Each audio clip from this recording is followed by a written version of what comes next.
নমস্কার বন্ধুরা, Swapna unique kitchen থেকে সবাইকে স্বাগত জানাই। আজকের ফুলকপি মাছের ঝোলের রেসিপি এনেছি।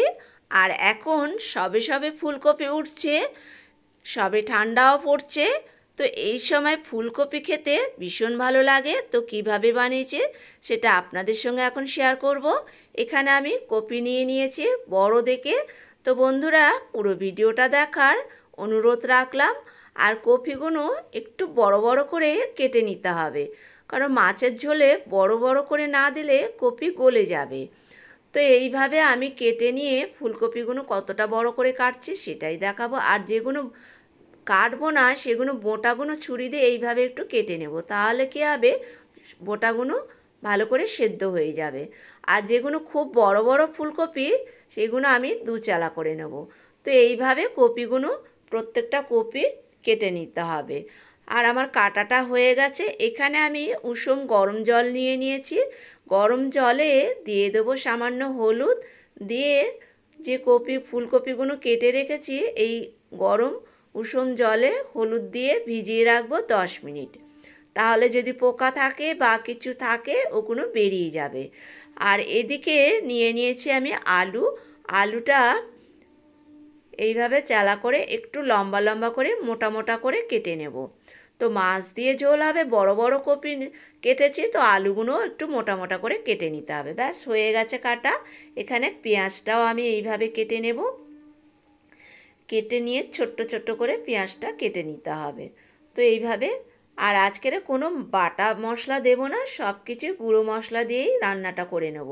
আর কাঁচা লঙ্কা এখানে চিড়ে নিলাম, তবে এখানে শুকনো গুঁড়ো লঙ্কাও দেব না, বাটা লঙ্কাও দেব না। তো পেঁয়াজ লঙ্কা আমার কাটা হয়ে গেছে। এখানে টমেটো একটা নিয়ে নিয়েছি, টমেটো চেলা করে এইভাবে চিড়ে চিড়ে নেব। তো পুরোটা একদম কেটে দেব না, একটু চিড়ে নিলাম, আবার গোটাও থাকলো টমেটোটা। তাহলে কষানোর সময় দিলে কষানো হয়ে যাবে, টমেটো সেদ্ধও হয়ে যাবে। এখানে আদাটা আমি কুড়িয়ে নিচ্ছি। তো ব্যাস আমার কোরানো হয়ে গেছে। এদিকে আমি কড়া বসিয়ে দিয়েছি। কড়াইতে বেশ কিছুটা সর্ষের তেল দিয়ে দিলাম, দিয়ে ফুলকপিগুলো আমি তেলের মধ্যে অ্যাড করলাম। তবে কপিটা দেওয়ার সময় তেলে একটা কিছু ঢাকনা দিয়ে সামনে ধরে কপিগুলো তেলের মধ্যে ছাড়তে হবে, না হলে তেল ঠিকরে হাতে মুখে পড়তে পারে। আর সামান্য একটু গুঁড়ো হলুদ দিলাম কপিতে, যাতে কালারটা আসে। খুব বেশি কিন্তু দেব না, তাহলে তেলে পুড়ে যাবে। হলুদ খুব সামান্য দিতে হবে। আর ঢাকা দিয়ে দিয়ে কপিগুলো এইভাবে ভেজে নিতে হবে, একদম লাল লাল করে। তো আমার কপিগুলো ভাজা হয়েছে, আমি দেখিয়ে দিলাম কিভাবে ভাজলাম। ওই তেলেতে দিয়ে দিলাম বেশ কিছুটা পাঁচফোড়ন। পাঁচফোড়ন কিন্তু মাছের ঝোলে ফ্লেভারটা ভীষণ ভালো আসে। আর এখানে পেঁয়াজ দিয়ে দিলাম রসুন। যারা রসুন খাও না, রসুনটা স্কিপ করতে পারো।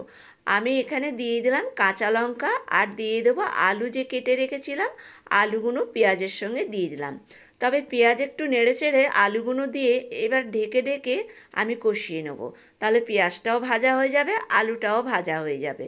ব্যাস এখানে কিছুক্ষণ কষিয়ে নেওয়ার পরে টমেটো দিয়ে দিলাম, আর স্বাদ মতন নুন দিয়ে দেবো গুঁড়ো জিরে, দিয়ে দেবো গুঁড়ো ধনে, দিয়ে দেবো গুঁড়ো হলুদ। আর এখানে অল্প একটু জল দিয়ে এটা কষিয়ে নেব। তো এখানে একটু নেড়ে চেড়ে নিতে হবে, নিয়ে এইভাবে ঢাকনা দিয়ে বেশ কিছুক্ষণ কষাতে হবে, কারণ আলুগুলো তো মোটা মোটা করে কাটা। তো একটু কষিয়ে নিলে মশলার সঙ্গে বেশ খেতে ভালো লাগবে। আর এরপরে আমি কপি ভাজাটা দিয়ে দিলাম। তো এরপরে কপি আলু একসঙ্গে কষিয়ে নেব। তো কিভাবে আমি এই রেসিপিটা বানাচ্ছি এটা আপনাদের দেখিয়ে দিলাম। আর যারা ভিডিও দেখবে পুরোটা দেখবে, কেটে কেটে দেখবে না, তাহলে কিন্তু এটা বুঝতে পারবে না। আর এখানে এই ফুলকপি আলুর ঝোলটা দারুণ খেতে হয়েছিল। তো আমার কষানো হয়ে গেছে, এখানে দিয়ে দিলাম জল। ঝোল যে যেরকম খাবে সেরকম পরিমাণ মতন জল দিয়ে দেবে। এখানে যে মাছ ভেজে রেখেছিলাম, মাছ ভাজাটা আর আমি দেখালাম না, মাছ ভেজেই রেখেছিলাম। তো সেই মাছ ভাজাটা আমি কপি আলু ঝোলের সঙ্গে অ্যাড করলাম। আর এখানে 1 চামচ মতন দিলাম কাশ্মীরি গুঁড়ো লঙ্কা, তো যাতে কালারটা একটু ভালো হয়।